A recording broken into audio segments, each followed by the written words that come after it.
విలేకరి కుటుంబానికి పరామర్శించిన Vizianagaram parliament NDA కూటమి అభ్యర్థి కలిశెట్టి అప్పలనాయుడు. ఎచ్చెర్ల నియోజకవర్గం లావేరి మండలం లక్ష్మీపురం గ్రామంలో ఇటీవల యాక్సిడెంట్కి గురైన స్టార్ 9 న్యూస్ ఇన్ఛార్జి గాలి సంతోష్ రెడ్డి గారిని వారి ఇంటి వద్ద పరామర్శించి ఆరోగ్య పరిస్థితిని అడిగి తెలుసుకుని ధైర్యం చెప్పిన విజయనగరం పార్లమెంటు ఎన్డీఏ కూటమి అభ్యర్థి కలిశెట్టి అప్పలనాయుడు.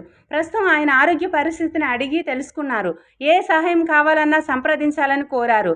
అలాగే బోర పార్వతిరెడ్డి, బాసి గోవిందరెడ్డి, గాలి రమణారెడ్డి ఎన్డీఏ కూటమి కార్యకర్తలు పరామర్శించారు.